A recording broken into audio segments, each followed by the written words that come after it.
Hello folks, Player Housing is set to get its early access launch on December the 2nd in North America, the 3rd in Europe and the 4th in Asia. In this video, I'll take you through the day one experience, including how to actually get your own house, how the system works, along with some tips and tricks to help you get the best out of World of Warcraft's hottest new feature. Player Housing is officially a midnight expansion feature, and this does mean that you do have to purchase midnight in order to gain access to Player Housing. The early access is included in all 3 tiers of the expansion pre-orders, so there's no need to buy the more expensive editions unless you want the added bonuses they offer. And if you don't want to go ahead with the pre-purchase just now, you will still be able to start collecting housing decoration in the new patch. For those of us who do have the pre-order and logging in patch day, a new quest line will pop up automatically in your user interface. This quest line acts as a mini tutorial, guiding you through the process of accessing a housing neighbourhood and obtaining your first home. But first of all, let's talk about the absolute basics. Housing is an account-wide warband feature, and you'll only be able to obtain 2 houses, one in an alliance neighbourhood and one in a horde neighbourhood. And if you do want to have both houses, that will require that you have a character for both factions. Level 1 characters can obtain a house right away, so if you don't currently play both sides, it's still pretty easy to get both. As you've probably already guessed, the Alliance home needs to be created by an Alliance character and the Horde by a Horde character. But once you do create a house, it is fully accessible cross-faction by every character on your account. Neighbourhoods are sanctuary areas, so your orc characters can freely wander around the Alliance neighbourhoods, albeit some of the Alliance NPCs may comment in a mostly friendly way about your presence. Housing neighbourhoods can be accessed from the main faction portal room. In both cases, the portal will be located where the Azuna portals currently are. But don't worry, those Azuna portals are simply being moved into empty spots in the other rooms in the portal hubs. The new housing portal will automatically send you to your home neighbourhood, or if you're still to get a new home, it will send you to your guild's neighbourhood if you have one, or otherwise to a random public one. And once you do have your first home, the new housing user interface, more on that shortly, has a button that will port you directly to your plot. So let's talk about how to get a new home. Your first decision is going to be what type of neighbourhood you want to set up your home in. There are 3 neighbourhood types. Public neighbourhoods are open to all players, meaning that you will not be able to choose your neighbours. Guild neighbourhoods are created by your guild master and are limited to guild members and their alts. And charter neighbourhoods are effectively private, invite-only neighbourhoods for groups of friends and other players. It is worth saying at this stage that both guild and charter neighbourhoods do require a minimum number of 10 active players on different accounts, so you will not be able to create a guild neighbourhood for a personal bank guild. And for charter neighbourhoods, you are going to need to find at least 10 friends or community members to sign your charter in order to get set up. The neighbourhoods all have a fixed size with 50 housing plots. For guilds with more than 50 active players, once the plot reaches 80%, that's 40 occupied plots, the game will start automatically creating copies of the neighbourhood in order to accommodate everyone. But charter neighbourhoods will face a hard limit of 50 players. Let's talk about getting a plot. For that, you will access the new housing user interface by hitting the house icon in your mini bar. This has a default key binding of H, assuming that you haven't already bound H to something else.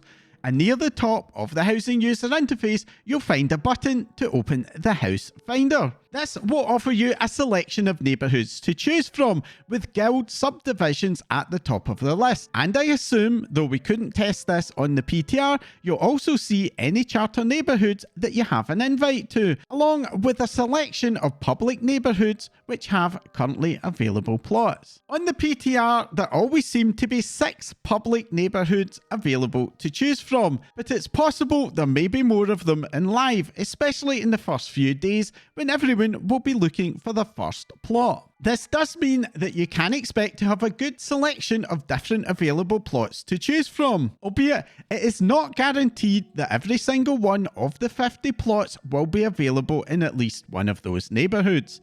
During the first day of the PTR stress test, I personally found that the spooky Duskwood themed area called Broomwood Hollow was completely sold out, which does suggest that some plots are going to be a lot more popular, and therefore you're likely to face some competition if you want to get one of those plots. Once you open up your chosen neighbourhood, clicking on any of the little notice boards will reserve that plot in that neighbourhood for up to 5 minutes, and you'll be ported straight to its location, allowing you to take a good look around before you commit to buying without worrying about other players taking it out from under you. So if you personally prefer to browse through the neighbourhoods on the day, that will be an option. That said, I'm personally expecting that the housing system will be under a lot of demand for the first 2 to 3 days, with available plots being snapped up very quickly. So if you want to maximise your chances of getting your personal dream location, I would recommend that you do some preparation work in advance, which thanks to some community tools is fairly easy to do.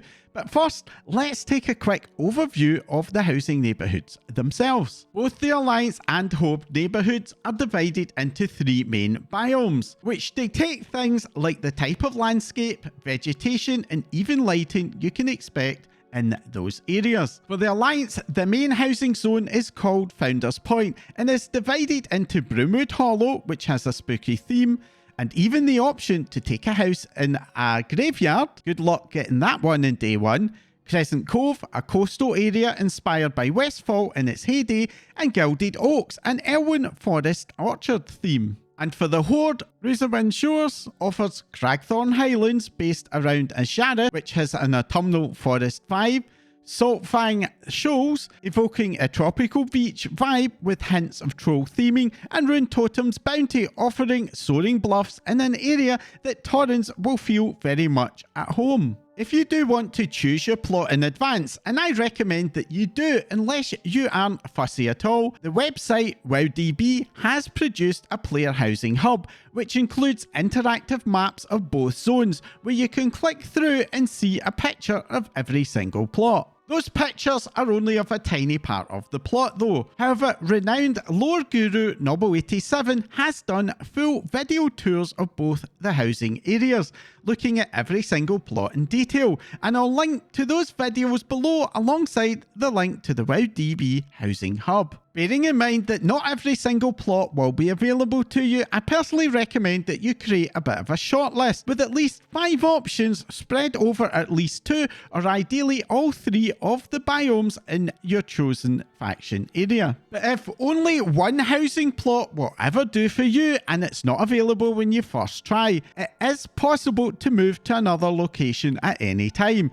After the initial rush is over and folks do start shuffling about, I suspect that the chances of getting even those ultra popular and therefore hard to get plots, like the Alliance Graveyard one, will eventually show up as an available option. So taking something that's merely okay just now and waiting for the plot of your dreams later on is for sure an option that will be available to you. That said, I'm also personally expecting that most housing plots will fill up super fast in day 1 and 2, and as neighbourhoods fill up, the house finder will likely start to offer you different neighbourhoods. So you could just delay getting a house, supply is unlimited in World of Warcraft after all, and just check in from time to time until your chosen plot does show up as an option. But now that we do have our chosen plot, let's take a look at getting things set up. Once you're happy that the plot that you've chosen is really the one for you, clicking on the little marker post will purchase the house.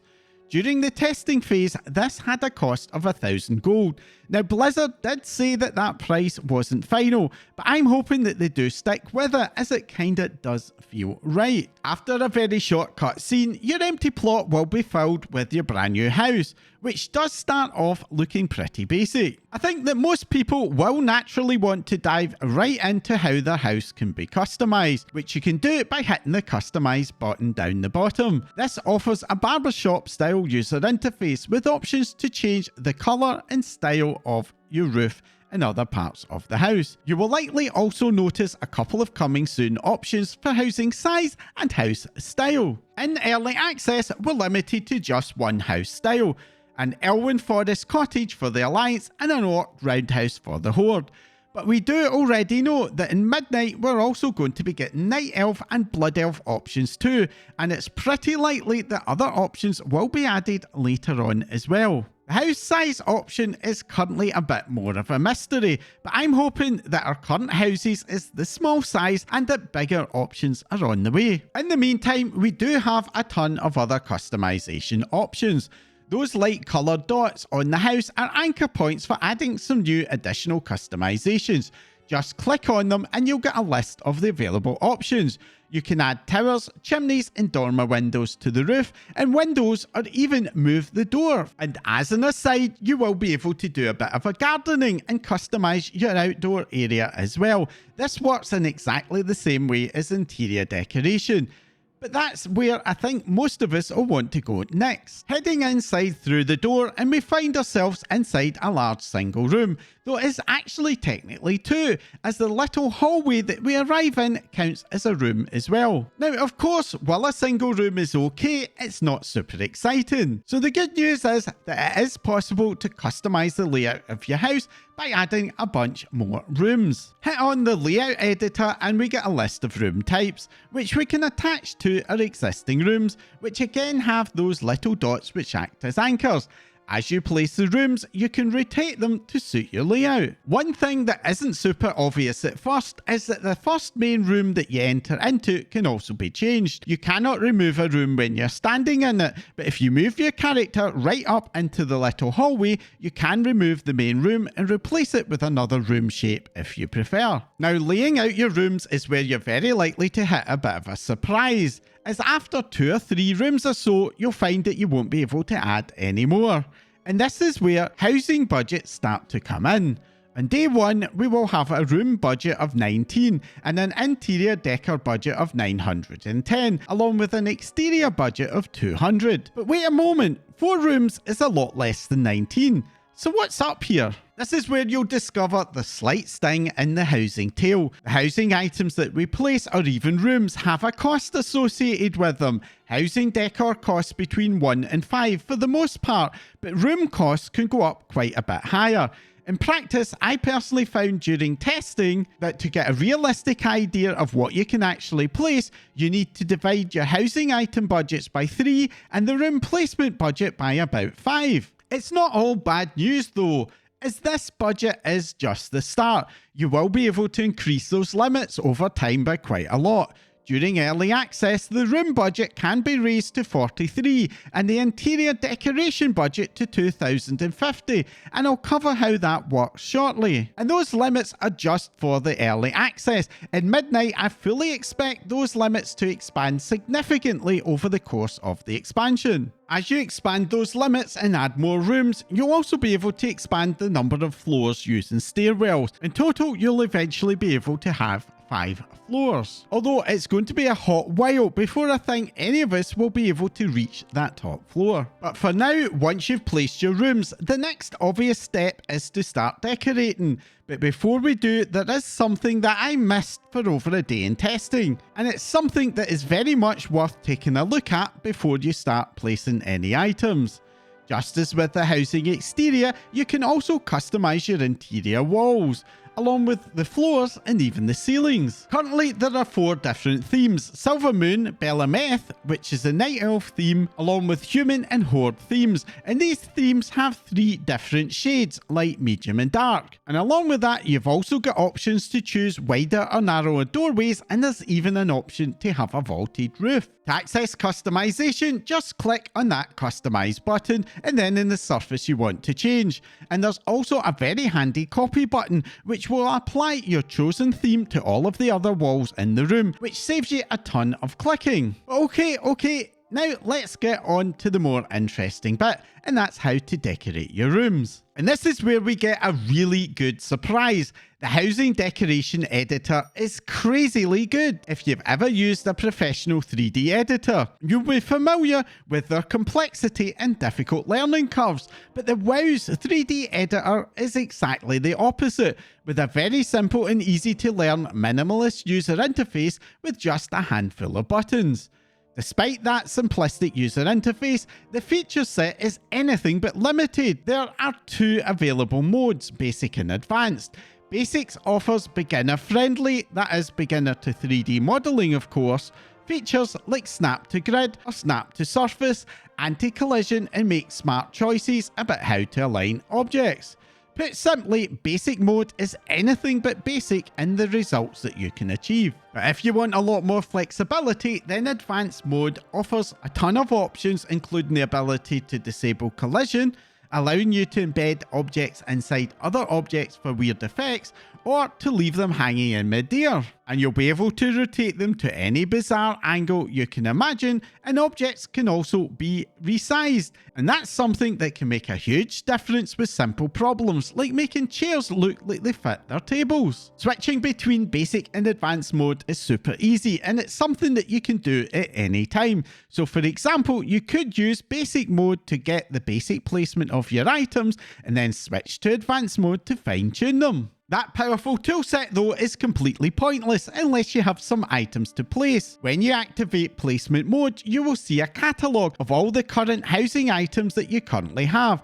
This will consist at the start of a bunch of starter items, along with some additional items that have been retrospectively awarded to you from old achievements and some quests. Now this initial collection is enough to at least start playing about with the system, but it's probably going to result in a room that will look pretty uncoordinated. But before I move on to talk about how we get other housing items, I do have a couple of little tips.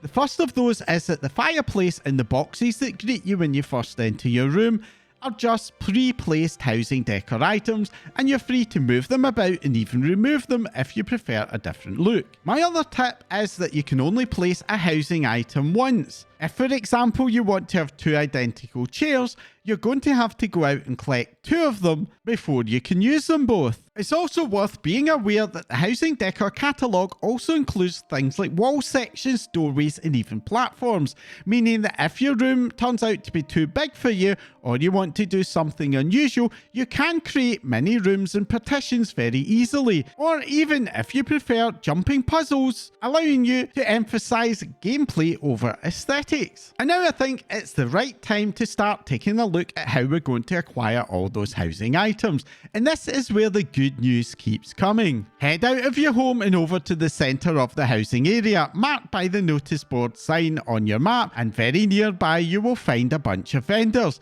These vendors offer a comprehensive selection of everything that a brand new homeowner could possibly want to kit out their first home, be it chairs, tables, beds, mats, wall coverings, or even a bath and a wash basin. It's all there, and the prices in gold are pretty reasonable looking. That said though, there is a bit of a gold trap here. If you've ever done some IRL home improvements, you will know how quickly all of those small amounts mount up when it comes to redecorating even a single room. And this is one area where the gameplay definitely imitates life. Don't get me wrong, this is not a massive gold sink, but especially if you're someone who struggles to normally fund your raid repairs, you are going to feel the hit. For this reason, I personally recommend that you do not go on an upfront spending spree, but instead have a think about how you want to kit out each room and then strategically buy just what you need. Of course, just having everything that you could possibly want sitting in 4 vendors would be a bit boring, and while their selection is anything but basic, it is still a bit limited, and you are going to want to find more. Housing is set up to be the next big thing for collectors of in-game cosmetic rewards, And just like mounts, pets, or transmog, housing items are set to come from, well, everywhere, be it achievements, quests, reputation vendors, you name it. There's going to be at least one housing item. Hit that housing button on your bar and there is an in-game housing catalogue that can help you to view what is available with hints on how to find them. This does thankfully have some filtering options, but for a much more in-depth suite of filtering and search options, I do suggest heading over to the awesome WowDB Housing Hub, which has some brilliant search and browse features available to help you find your dream decor items. And of course, it would not be a World of Warcraft feature without at least one add-on. Homebound is an add-on that tracks housing item sources from achievements and quests, allowing you to see your progression at a glance. And it is without doubt that All the Things add-on is also going to be throwing a lot of work into tracking, well, all of that housing items as well. Now, one particularly noteworthy source of housing items is going to be professions. With the launch of housing, several professions will be getting some brand new housing related recipes, most of which are soulbound and will require using crafting orders, though I am sure that there will eventually also be some housing options which can be sold on the auction house as well. Part of the reason for using crafting orders is a brand new gathering system called Lumber. Near where the housing vendors hang out, you will spot this NPC who will sell you an axe, and once you use it, you will start to see little yellow axes embedded in trees all over the open world in current and even older zones, and clicking on that little axe will yield you lumber. Different continents do offer different types of lumber which will feed into different crafting recipes. Lumber is currently soulbound, which for somebody like me who enjoys making a bit of gold by gathering is a bit of a disappointment, but it basically means that if you do want crafted items, you will need to get out there and start chopping down your own trees. Even on the early access, there are already a few thousand different housing items to choose from, and on their own you will be for sure be able to create some very satisfying and great looking layouts. But I do think that there will also be that moment when the item you really want to use just does not fit your chosen colour theme. And that's where another brand new system is going to come in. Dyes are coming to World of Warcraft, although just for housing for the moment. Just as you're able to customize the look of your interior walls, you'll be able to hit the customize button and select an item,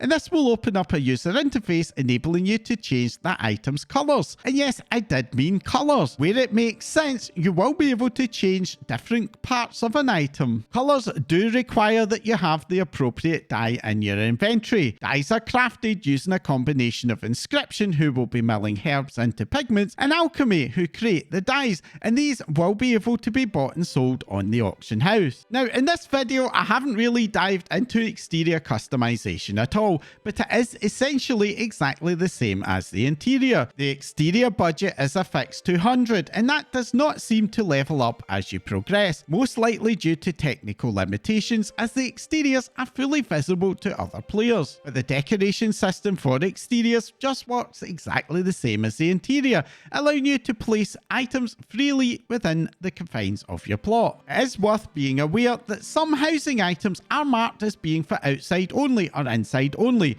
but the majority are completely unrestricted. Anyways, that's it for housing customization. It really is that easy. I'm not an artist and I have zero experience of 3D design, but I was still able to create some very satisfying looking room layouts with very little difficulty. During the testing process, 2 hours was more than enough to create minimalist layouts for my entire house. And so let's move on to that housing progression system. For early access, housing is going to have 5 levels, which are pretty obviously inspired by the Renown system. Each level increases the housing decor and room placement budgets, but they also unlock additional room types for the home. Now, it is worth saying at this point that the housing system's use of the word small for room sizes is a bit of a misnomer. For example, the small square room is anything but small, and the large room isn't a room at all. It feels much more like the inside of an empty concert hall. So don't worry about being stuck with small rooms from the start. It's really not an issue at all. The star reward of the progression pass though comes in at level 3, and that's the Daylight Circle room, which allows you to create an outdoor space inside your home, including a choice of skyboxes, ground textures, and well, you name it. The big question of course is, how on earth do I level this up? Well, for the early access, this is going to be pretty straightforward. Progression is based in what is called housing XP, and there are 2 ways to earn it. The first of those is via the housing scavenger hunts. These are repeatable daily quests which open up in the central area of your housing neighbourhood and offer you a bunch of clues for the location of a decor item that is hidden somewhere in the neighbourhood. No doubt if you're not a fan of such puzzles, within a few hours or days, all of the quest pages in Wowhead will have the necessary solutions waiting for you. The other and probably main way to get housing XP is by collecting new decoration items.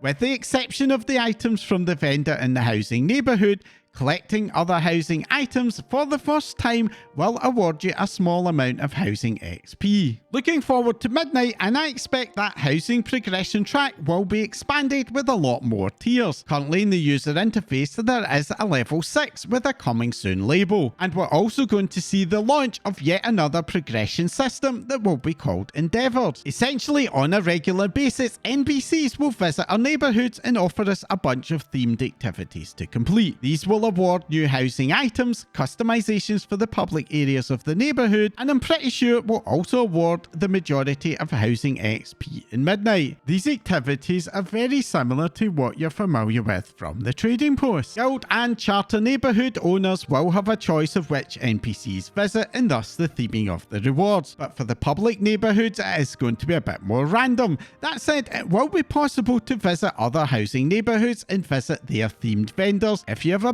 particular theme that you want to choose from. Now, I did promise to take you through the process of moving home, and it turns out it's super easy. Just visit the house finder, choose your neighbourhood and preferred plot, and hit that visit button to be ported to that new plot. Once you've found a nicer plot, you can just hit the little placard, just as you did to buy your house, and after a confirmation dialogue, your house will be shipped perfectly intact to the new location. And that means the good news is that your interior and house customizations are all saved and recreated on the new plot, albeit you will very likely need to reposition your house and exterior items as the plots do vary in shape and layout, but the interior will be pretty much as you left it. Now, one big question that I think many people are going to have is, can other players visit my house? And the answer to that is yes, although it is up to you. We do have separate sets of permissions for both the house's interiors and outdoors, and they can be set to private, open to the public, or just to guildies or neighbourhoods. By default, the interior is private, but the garden area is open to neighbours. And if you do set the outside to private, this does not prevent people from wandering in at all. But if an intruder does visit your exterior of your plot, they will get ported back out after a few seconds. And if you want to enter a house that has been set to public, you basically just walk in the door. And guildies will be able to right-click other members of the guild's names to be ported to that guild member's subdivision. And you can easily see who owns the houses on the map, allowing you to just go and waltz in, provided they allow you to. And if you're wondering if you'll be able to see those other players inside the house, the answer is yes, you can. And in fact, you can even challenge them to a duel.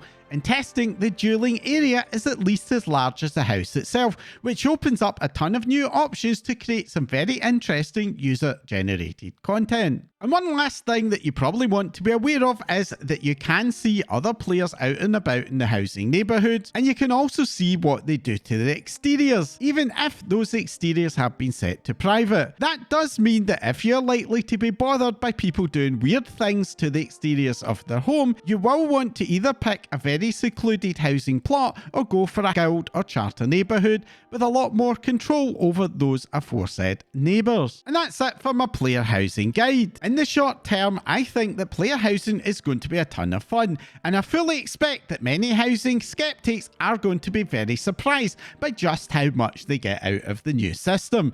So even if you haven't been super excited by it, I do recommend giving it a try as soon as you get access. Now, if you're super excited about the new housing system and just want to sound off, or if you have any tips or tricks or even questions, do drop them in the comments down below. If you found this guide helpful, entertaining, and even just plain annoying, then let me know by hitting that like icon. And if you want to support my channel to grow and help me to make more of these videos along with my other content, then hit that subscribe button right now before you forget. If you don't want to miss out whenever I release a new video, then as well as subscribing, you can follow me in social media for updates. My link's in the description below as well. That's all for now. Thanks for watching.